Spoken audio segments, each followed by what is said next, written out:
Olá! A obesidade já é um problema crônico mundial e quando ela começa na infância, compromete também a saúde daquela criança lá na vida adulta. O Ministério da Saúde lançou uma campanha de alerta sobre obesidade infantil. Obesidade infantil é um problema, gente. Ela faz a gente ter doença de gente grande. Que perigo! Pra evitar é 2 e 3. Coma mais frutas e verduras, menos ultraprocessados. 2, mexa-se, pule, corra, marque o gol. 3, saia da TV, celular e videogame. E vá brincar com os amigos. 2, 3 e já! Vamos prevenir a obesidade infantil. Vamos falar então sobre a prevenção da obesidade infantil com a pediatra e neonatologista Thaís Bustamante e a Suelen Cristine Palma, mãe da Maria Eduarda, de 10 anos. Como é que ela está aí, a questão dela? Ela está acima do peso, Suelen? Não, no meu consentimento, ela está sim acima do peso. E como é que é a alimentação dela? O que você acha que acontece com ela que ela está acima do peso? Bom, ela come as comidas saudáveis. Ela come o arroz, o feijão, salada, verduras. Ela come de tudo. O problema dela é o doce, que para ela tem que ter o doce. E praticar esportes, ela pratica? Sempre coloquei. Ela fez balé de 1 ano até 3 anos. Depois eu coloquei na natação. Ela fez natação durante 3 anos. E eu tirei ela esse ano porque ela pediu para sair, porque ela estava achando que o corpo dela estava ficando maior. Por causa da natação. Mas ela pesa quanto com 10 anos? Ela pesa 56 quilos. 56 quilos com 10 anos. Dá pra gente dizer que é... Quanto que ela tem de altura? 1,51. E aí, doutora, o que a gente pode dizer? A gente sempre, para falar de obesidade, precisa calcular o IMC, né? Que é o índice de massa corpórea.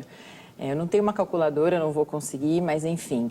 A gente tem que levar em conta a estrutura óssea da criança, a parte genética, se os pais são altos, se não são. Essa altura dela, para quem tem 10 anos agora, é uma altura bem considerável. Ela não é uma criança baixa. 1,51. Mas 56 quilos para uma menina de 1,51 parece que é um pouco Parece acima. bastante, O importante... Só para as pessoas saberem, como é que faz a continha para o pessoal fazer em casa do IMC? É o peso e a gente divide pela estatura ao quadrado, pela altura ao quadrado. E aí a gente tem os valores. Então, acima de 25, a gente sabe que é um sobrepeso.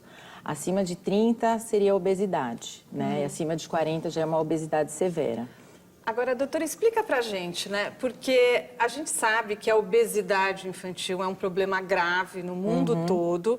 E muitas vezes os pais pensam assim, poxa, mas é uma criança, vai crescer, tudo bem, está um pouquinho acima do peso. Mas não, né? Por que é importante você combater a obesidade ainda na infância?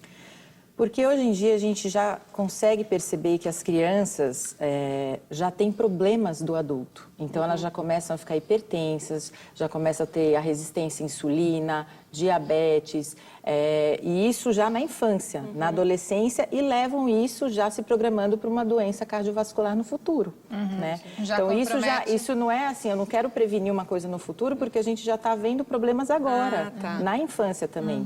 Então as crianças começaram a ter os problemas dos adultos, né? Suelen, ela tem feito exames assim de sangue, os exames está tudo bem? Ela faz todo ano e os exames dão sempre normais. E você acha que até a questão de estar acima do peso também tem uma consequência psicológica muitas vezes? Porque, né, a gente sabe que tem bullying na escola. Então, ela já questionou que antigamente ela sofria bullying. E hoje ela diz que ela não sofre mais porque hoje ela é a líder, diz ela. Eu não sei o que significa isso. Mas antigamente ela falava que ela sofria, mas ela nunca ligou. Eu sempre falei para ela que ela tinha que ser amada do jeito que ela era. Que bom que isso não interferiu, né, no psicológico dela. Mas você tem essa preocupação com a saúde? Você já procurou um médico? Ou mesmo no pediatra dela, você já teve essa conversa? Ela já foi encaminhada uma vez para o nutricionista. Aí eu fiz a dieta que ele tinha passado, continuou do mesmo jeito. A gente sabe que é difícil, né, às vezes. Eu cheguei a comprar aquelas coisas integrais que ele fala para comprar, tirar a gelatina, comer gelatina incolor, esse tipo de coisa. Gelatina sem açúcar, né? Isso. Então, olha, pelo nosso Facebook, chegou a pergunta da Rita Lourençon, de São Paulo. Tem um filho de 9 anos que atualmente está pesando 56 quilos. Eu acho muita coisa para a idade dele. Detalhes, não gosta de pizza nem bolo. É raro quando come. Preciso de ajuda. O que eu posso fazer? É o mesmo peso da sua filha, né? Bem próximo. Precisa de uma avaliação em geral, né? Porque a gente tem que considerar, como eu falei, os fatores genéticos, a estrutura do pai, da mãe, dessa criança, colocar essa criança na curva, né, de peso e estatura, considerando essas duas variáveis. Ter uma avaliação nutricional, para ela coloca que não come pizza, não come bolo, mas a gente tem que ver o restante, né? De repente, é uma criança que come bastante macarrão, né? Então, assim, você tem poucas frutas, poucas verduras, e aí começa a ter o que a gente chama de fome oculta, que a criança sempre tem uma monotonia alimentar, de estar sempre comendo a mesma coisa e começa a ficar carente nutricionalmente de outras... Os ultraprocessados, né? Que a gente Também. viu ali no Isso. vídeo do Ministério da Saúde, a gente sabe que é mais fácil, né? Mas não é tão Na vida saudável. de hoje, né, corrida, acaba pegando e fazendo o que é mais fácil. Daqui a pouco a gente vai falar até se criança pode fazer dieta, né? Se tem dieta para criança. Mas um outro problema também é o sedentarismo, né, Thaís? Isso que eu ia comentar. A gente está falando de comida, mas ninguém falou de atividade física, né? Então, eu acho que hoje a gente precisa, até porque tem violência, a gente tem uma estrutura, uma urbanização que muitas vezes não favorece sair para fora de casa para poder andar de bicicleta, jogar bola, correr. Então, falta um pouco também de empenho político, econômico, para a gente colocar essas crianças para fora, né? Porque com a tecnologia, né, os tablets, tudo, os celulares, é um desafio para nós, né, como mães, como pais, tirar as crianças aí dos eletrônicos. Na sua casa tem alguma regra? Como é que você faz? Assim, eu moro numa praça. Então, e ela gosta muito de andar de bicicleta. Então, o final de semana dela inteirinho é andar, descer a rua, dar a volta na praça, subir rua, ela gosta, ela adora andar de Quer bicicleta. dizer, ela se movimenta Ela se bastante, não é movimenta. uma criança que fica muito nas telas, que a gente Não, vê eu hoje, não deixo. infelizmente, esse excesso, Eu não né? deixo. Então, ó, no próximo bloco a gente recebe também a nutróloga Ana Luísa Vilela. Até já.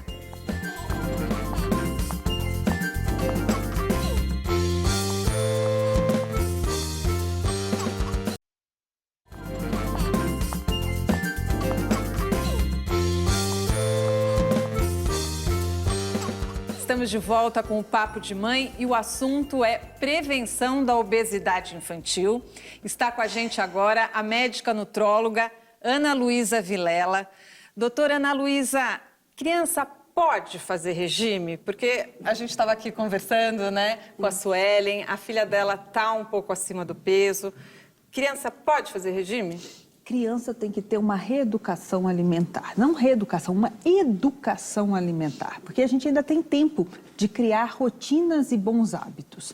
A criança passa por estirões durante a vida, então ela tem aquelas fases de maior crescimento. A gente tem que aproveitar dessas fases para a criança crescer e emagrecer. Então, muitas das vezes é mais inteligente a gente segurar o peso da criança, aproveitar o estirão, do que fazer ela sofrer grandes privações, desde que a dieta seja uma dieta adequada, né? Aconteceu isso com uma das minhas filhas mesmo, que ela era uma criança mais gordinha, e daí no estirão, mas o negócio é não deixar engordar muito, né? Não deixar engordar muito, a gente tem que olhar, observar, entender o processo, ver se o que a criança está comendo, ela está gastando, porque hoje vocês já estavam até comentando sobre isso, né? Hoje as crianças não têm muita liberdade para se expressar, correr e gastar. Então, isso é muito importante, a gente otimizar isso. Ela pode comer um pouquinho mais, desde que ela tenha uma atividade física decente, maior. Mas, doutora Ana Luísa, o que significa essa reeducação alimentar, né? Até se você puder tirar as dúvidas da Suelen, ela falou que a filha dela come bem, come direitinho, mas come muito doce. É todo dia que ela come doce? Todo dia. Então, nós temos que entender, às vezes o saudável também engorda, tá? Não é porque eu como mingau de aveia 3 vezes ao dia, eu tô sendo super saudável. Aveia também engorda. Suco de laranja. Suco de laranja, suco de uva integral. Então, é super saudável, mas se eu não gastar, isso é muita caloria pro dia. Então, a gente tem que entender quantas calorias essa criança está consumindo. Passar num profissional de saúde para fazer um recordatório alimentar. É muito diferente eu falar, ela come certinho. Eu escrevi, eu vi. Um exercício muito fácil para todas as mães em casa é assim, tudo que a criança comer, você vai colocando em cima da mesa igual. No final do dia, você consegue ter aquela noção visual de tudo que ela comeu. Ou então ir tirando foto, você faz um recordatório alimentar por fotos. Aí você vai se deparar no final do dia, nossa, mas ela comeu isso tudo mesmo? Suelen, e o volume de comida, mesmo saudável, né? Na hora de fazer o prato, é muito? Não, é pouco. Mas e quando é o doce, é o quê? Sempre tem uma sobremesa ou é uma boquinha? Que doce? Ela pede chocolate. É chocolate, doce dela é chocolate, ou assim, de final de semana ela pede pra mim fazer um bolo de cenoura com cobertura de chocolate. Mas o problema dela é o chocolate. Doutora Thaís, porque um erro comum é a quantidade, né? Acha que a criança tem que comer um prato igual ao do adulto. De adulto. Mas não é isso. Não, porque ela come muito pouco. E aí, qual é a dica, então, para Maria Eduarda, que tem essa vontade de comer doce? Dá para fazer substituições?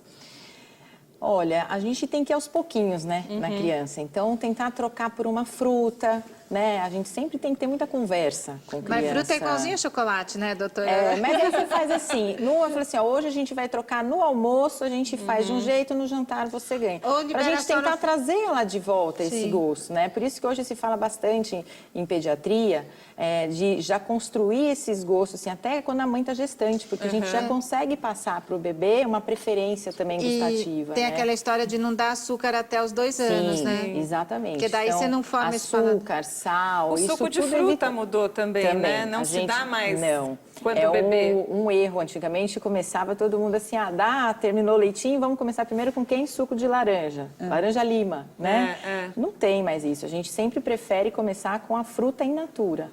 Porque você diminui a quantidade do que essa criança vai comer, né? Vai tomar. Com isso você diminui a quantidade de frutose, de açúcar que ela tá tomando. Permite que ela sinta o gosto real e ainda faça mastigação. E então a gente evita, fibra, né? E tem mais fibra, exatamente. E tem muito mais fibra. E a gente induz também a saciedade. O ato de mastigar. A gente já está induzindo o cérebro a entender que a gente está saciado. Isso é muito importante. E quando ela fala no chocolate, é muito interessante, porque o chocolate dá uma dupla compensação. E a gente tem que entender muito bem por que essa criança está procurando as suas compensações, o seu prazer na comida, porque o açúcar dá um prazer maior, dá no adulto e dá na criança. Então, você está induzindo, ela tem como se ela fosse aquele ansiolítico diário dela. Doutora Ana Luísa, acho que uma outra questão que a gente tem que evitar são os processados e ultraprocessados, né? Que engordam mais do que os alimentos in natura, é isso? Então, a gente tem que entender muito bem a origem desse alimento, qual é o veículo. Por exemplo, se a gente for tomar um suco, pode ser super natural, porém a quantidade calórica por ml desse suco pode ser enorme. Então, você está tentando dar uma coisa super natural para o teu filho e não está conseguindo. Tá? Então, isso é muito importante. Hoje em dia, a gente não pode tirar de foco que as mães têm pouco tempo. E a gente não pode criar uma frustração, porque assim, eu não posso cozinhar todo dia para o meu filho, então meu filho não vai ser saudável? Não. A gente pode ter hábitos melhores, não cozinhando todo dia em casa, deixando comida às vezes pronta, congelar sua própria comida, criar uma rotina, porque hoje em dia a gente tem jornadas duplas e triplas. Quantas vezes eu me deparo com mães no consultório super tristes, achando que a culpa é toda delas? Não, não é assim. A gente tem uma legislação alimentar muito interessante no Brasil. Tanto é que a gente está diminuindo a quantidade de sal nos alimentos, a gente está diminuindo também a quantidade de açúcar nos alimentos processados.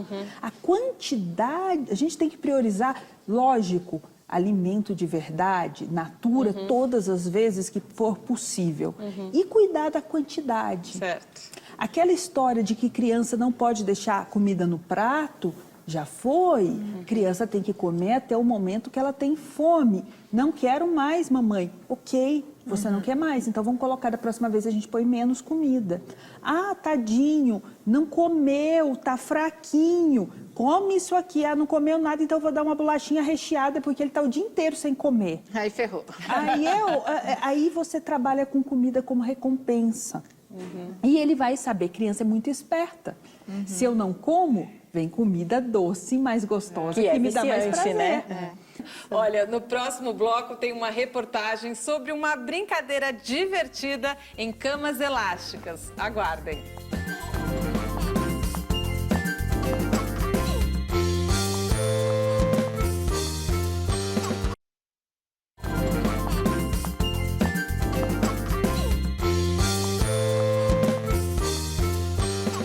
O Papo de Mãe sobre obesidade infantil está de volta. E olha, uma das dicas para a criançada queimar calorias é brincar. A nossa reportagem vai mostrar o quanto é divertido pular numas camas elásticas. Eu, Fernanda, convido todo mundo do Papo de Mãe. Todo mundo do Papo de Mãe. É. Eu, Fernanda, convido todo mundo do Papo de Mãe a vir praticar... Desculpa, de novo. Eu, Fernanda, convido todo mundo do Papo de Mãe para vir praticar... Ai, moço, de novo. Eu, Fernanda, convido todo mundo do Papo de Mãe para vir praticar o Impulso Park.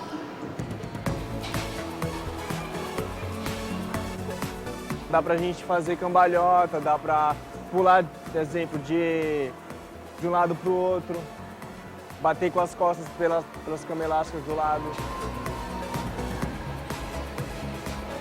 Coloca essa meia antiderrapante, senão você pode escorregar quando for pular. Aqui a gente tem o Free Jumper e a área do Deadball, que é onde as crianças brincam de queimada, pega-pega e faz uma corrida dentro das camas elásticas. A parte ninja são diversos obstáculos e eles vão passando de um para o outro até terminar de fazer todos.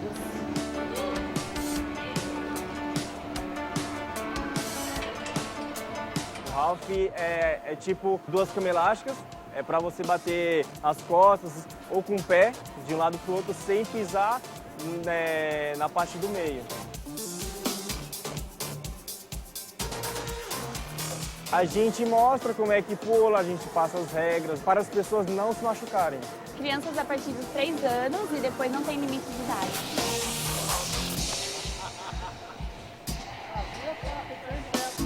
O parkour com 2 alturas também de parede, uma pequena e outra mais alta, onde eles pulam na cama elástica e tentam subir. A gente fala que é um obstáculo, eles tentam fazer todo o esforço para tentar subir e ficar lá em cima.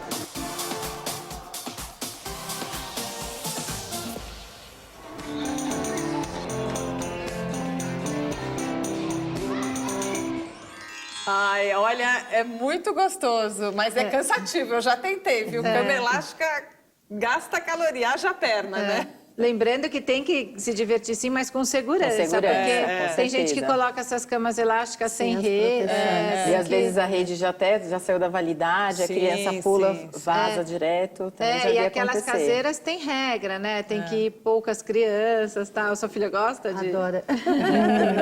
Mas é bom unir assim, a brincadeira com o gasto de energia, Com né? certeza, com certeza. Pular, correr, jogar bola, andar de bicicleta, eu acho que são coisas que a gente tem que, são atividades que a gente tem que resgatar, né? Porque as crianças, como a gente comentou antes, assim, é muito tempo na tela, é muito tempo, né? Outra coisa que a gente perdeu também é o modelo, né, da família. Então, pensando já de uma alimentação desde a infância precoce, a gente perdeu esse modelo. Geralmente agora é só a criança sendo alimentada, não senta junto com todo mundo. E quando você come junto à mesa, também os pais dão um exemplo, né? sim. Porque os filhos vão ver o que os pais estão comendo e vão querer. Não adianta os pais indicarem uma alimentação, falarem da importância de uma alimentação saudável, comerem pizza, tomarem refrigerante, né? Verdade. Na sua casa, vocês dão exemplo? Não, eu, pelo menos em casa, eu procuro sempre comer com ela. Acho que tem uma questão hereditária também. Como é que é a sua família e a família do pai? A família do pai é um pouco fortinha. Eu sempre achei que ela fosse fortinha por causa do pai dela. Porque eu, quando eu era criança, eu era magra. A família da minha mãe também é magra. Mas a da parte do pai dela são sempre um pouquinho fortinhos. Tem até uma questão de telespectadora sobre hereditariedade. Ó, tem mais dúvida de quem nos assiste. A pergunta é da Tamires Silva, de São Paulo. Tem um filho de 5 anos que está com 30 quilos e uma filha de 7 que está com 26 quilos. Eles comem praticamente as mesmas coisas, com porções quase iguais. Gostaria de saber se pode ser hereditário, já que o pai deles também está acima do peso e os exames estão todos normais. Então, posso responder essa. Não necessariamente 2 irmãos comem a mesma coisa e o mesmo tanto. Exemplo de família. Eu era obesa, fui uma criança obesa e cresci obesa. Eu sempre tive 2 irmãos magros. Então a gente sentava, minha mãe falava, nossa, mas os 3 comem a mesma coisa, coitadinha da Ana, é gordinha. Tem sim um que é genético. 80% do que somos é genético, 20% é meio ambiente. Mas depois de crescer e avaliar, minha irmã olhava o prato, ai mãe, eu não gostei disso, ai isso aqui é salgado. Eu já tinha comido o meu prato dela e tinha pedido para repetir. No meio dessa confusão familiar, você não tem muito tempo de avaliar corretamente se a criança está comendo o mesmo tanto. Às vezes ele foi lá, roubou um pedaço do irmão. Comeu antes. Enquanto estava preparando. Beliscou, na escola come um pouco a mais, leva um lanchinho a mais, a irmã deixa metade do lanche. Os hábitos são muito individuais, não é porque é um irmão que vai comer a mesma coisa e que quer a mesma coisa. Se um está ganhando peso a mais que o outro, você tem que olhar também a atividade física de um e de outro. Não necessariamente. O menino corre mais, brinca menos, a menina joga futebol. Hoje em dia, a gente é muito individual, cada um tem um poder, inclusive na sala de aula. Eu chegava na minha sala de aula, eu queria ler, ficava lá, enquanto meus irmãos estavam pulando loucos, brincando. Então, a gente demora muito para aceitar essas coisas, mas ninguém melhor que a mãe para ter esse feeling e perceber no dia a dia a diferença de cada um. Mas, por exemplo, se na família, como ela falou, que a família do pai, né, o pessoal é mais acima do... Tem algumas famílias que as pessoas são mais gordinhas. Isso, então, interfere. Tem. A gente tem o fator hereditariedade, com certeza. E daí, quando tem na família, precisa ter uma atenção diferente para essa criança? Sim, porque se você já tem uma hereditariedade positiva, a gente sabe que começar precoce uma obesidade, você já traz uma doença precocemente, levando a um adolescente, a um adulto, já com todas as comorbidades, com chance de doença cardiovascular e a síndrome metabólica, né? Tá ótimo, gente. Muito obrigada por terem vindo. Obrigada a você. Obrigada. E você vai ver, ela já deu o estirão? Tá dando. Tá dando agora. Às vezes vai mudar bastante agora. Tomara. Obrigada, Célia. Obrigada, doutora. Obrigada a você. Quer deixar a rede social, doutora? O meu Instagram é @doutora Thaís Bustamante. Tá ótimo, obrigada. E a doutora Ana Luísa? É @doutora DRA Ana Luísa Vilela. Tá ótimo, muito obrigada. Muito obrigada pela presença de vocês. A gente fica por aqui. Papo de Mãe, o programa que fala da saúde, do comportamento e da educação dos nossos filhos em todas as idades. Até a próxima.